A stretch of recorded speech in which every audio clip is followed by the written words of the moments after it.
Are you a photographer who's struggling to find interesting things to photograph?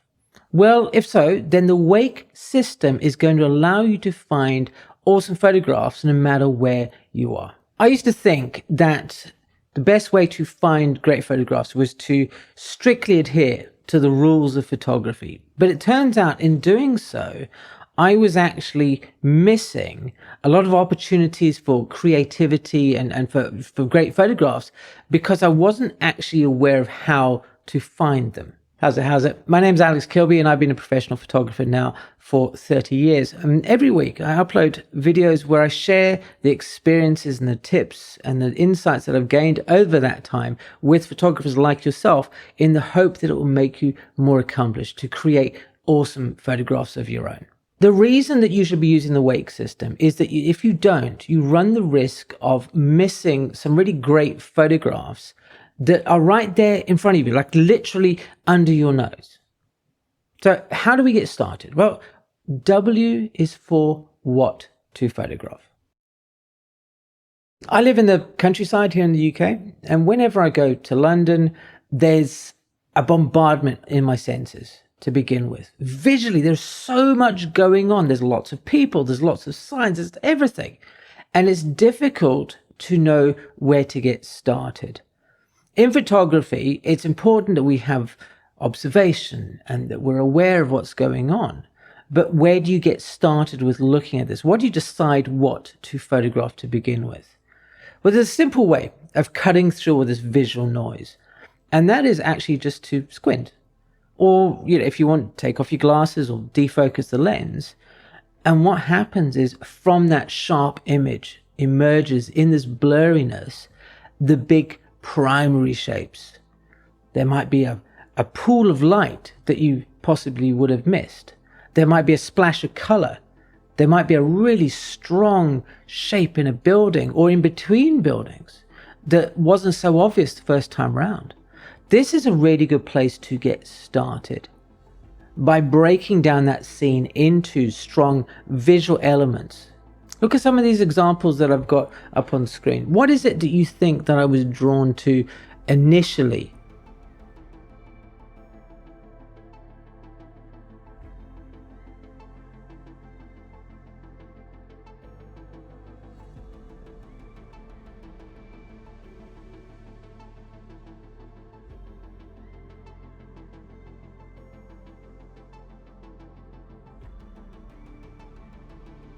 The second part of the Wake system is assumptions, or more accurately, challenging assumptions. When I was, learning photography, and no doubt you are, you get told you have to do things in a certain way. And that's part of the problem with following the rules that I had earlier, where I wasn't finding, because I was photographing common objects in common ways. What we want to do here is to photograph common objects in uncommon ways. That's where it's really kind of cool street photography and any kind of genre of photography really comes alive when we lean into that mantra. So once you have found something that you want to photograph, think about, okay, what can I do to this? How can I photograph it in a different way? This could be as simple as just getting down super low. I'm a big fan of Phil Penman's photography, and a lot of his work is shot from a worm's eye view down on the ground. He's using the articulated screen to be able to put the camera almost on the floor, and he changes up a perspective. That's a very simple way of challenging an assumption. For you, it might be something else. I love challenging, the idea of having like a full tonal range in my black and white images. I like a punchy, contrasty black and white photograph. That might remind you of somebody like Alan Schaller. He's also challenging some ideas about how a photograph is supposed to look. What would be some of the assumptions that you might challenge when you're out there taking photographs? As you're taking these photographs using the Wake system, it would be great to use PicDrop. PicDrop is an online image sharing and proofing service. So you can take the photographs, upload them into a private gallery so nobody else in the public world can see them, and share a link with somebody whose feedback you value. That person. They can leave comments on your photographs. They can flag the images. They can leave little annotated notes, dodge that in, crop that out, what have you.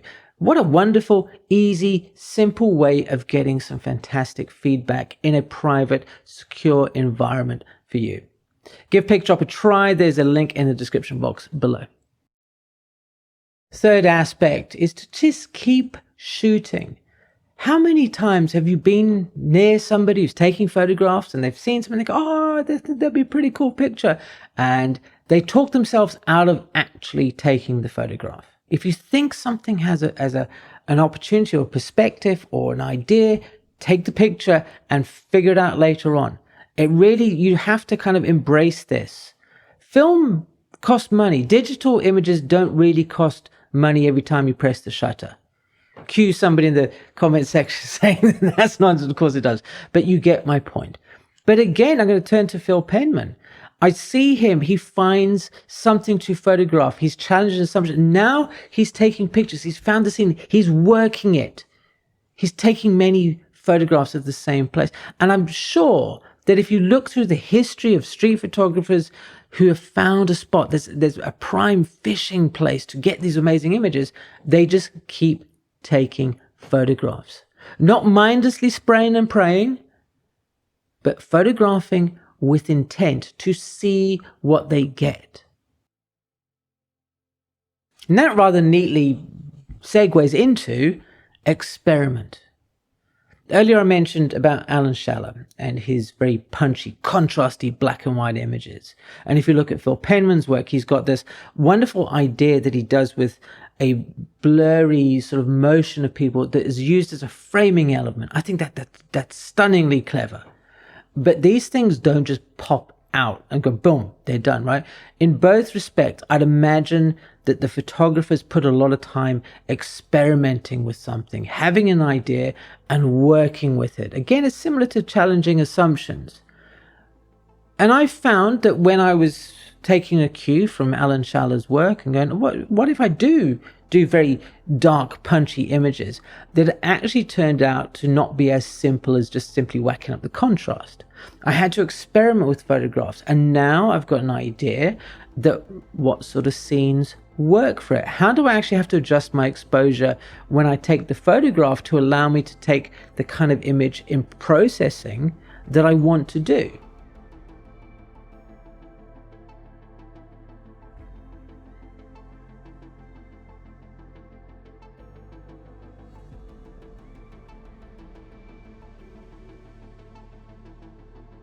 What are the best ways to get the most out of the Wake system?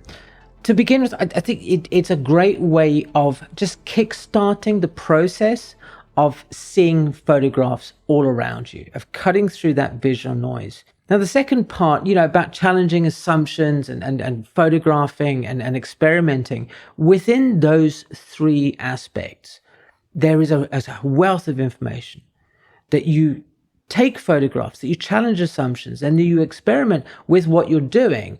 And within that, when you look at all those photographs, because you're not deleting any in camera, are you? Right? Because that's a naughty thing to do. Hidden in those images that you are taking is actually something extremely useful for your photography, but you're not seeing it yet.